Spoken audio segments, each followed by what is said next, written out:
Nah, tapi pun Presiden tidak menandatangani 30 hari, undang-undang ini otomatis akan berlaku atau diundangkan. Iya. Nah, kita bahas dulu soal revisi Undang-Undang TNI ini kan di awal banyak memantik pro dan kontra dari berbagai pihak. Nah, apa sih yang bisa kita lihat dan dikaitkan dengan istana pasca revisi Undang-Undang ini? Ya, kalau reaksi di luar, ya karena mereka menganggap akan tergerusnya supremasi sipil ya. Ya. Nah, di dalam juga barangkali juga hampir sama, karena makin banyak perwira militer aktif yang masuk tanpa berhenti dulu atau mundur, ya, itu membuat para aparatur sipil negara ASN di istana juga khawatir gitu.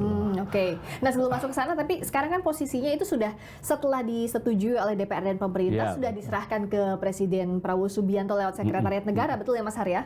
Ya, jadi memang setelah diwarnai berbagai penolakan ya oleh sejumlah elemen aksi mahasiswa maupun masyarakat sipil, revisi Undang-Undang TNI itu akhirnya disetujui oleh pemerintah dan DPR, dan itu catatan saya itu pada tanggal 20 Maret.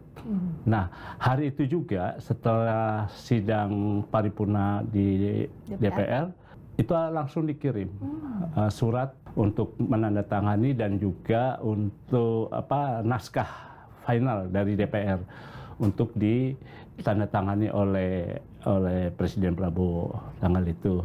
Tapi sampai saat ini saya dapat informasi itu belum ditandatangani. Ya, salah satunya karena memang tadi saya dapat informasi bahwa setelah dari DPR itu undang-undang semua dicek kembali, redaksionalnya, substansinya juga, lalu keterkaitannya dengan lembaga-lembaga lain ya, sehingga supaya mix antara yang sudah diputuskan dengan yang nanti di prakteknya setelah ditandatangan. Jadi barangkali karena mesti harus dikonsolidasikan dulu redaksionalnya, undang itu belum ditekan. Ditambah juga kalau melihat jadwal Presiden selama Maret sampai ini kan kepotong Lebaran ya, seminggu Lebaran juga. Jadi memang agak padat. Ada menerima tamu, menerima kunjungan, lalu ada rapat, ada sidang kabinet, lalu ada juga kunjungan selama 8 hari ini.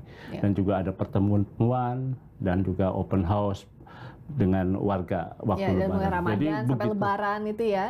Jadi begitu padatnya, jadi kelihatannya belum bisa. Selain padatnya agenda, Mas Har, apakah bisa kita lihat bahwa Presiden Prabowo Subianto ini tetap berhati-hati sebelum menandatangani, meskipun pada saat itu kan sudah disetujuinya oleh pemerintah juga. Iya. Nah, tapi Presiden Prabowo Subianto di sisi pemerintah tidak cepat-cepat untuk menandatangani pasca undang-undang itu disetujui. Secara prosedural memang begitu, di Seknek itu kalau ada naskah undang-undang yang sudah disetujui ataupun yang akan dibawa ke DPR selalu dikonsolidasikan itu di Deputi Hukum dan Perundang-undangan Sekretariat Negara itu. Jadi di situ unsur kehati-hatiannya supaya undang-undang itu juga tidak menimbulkan problem lagi gitu ya.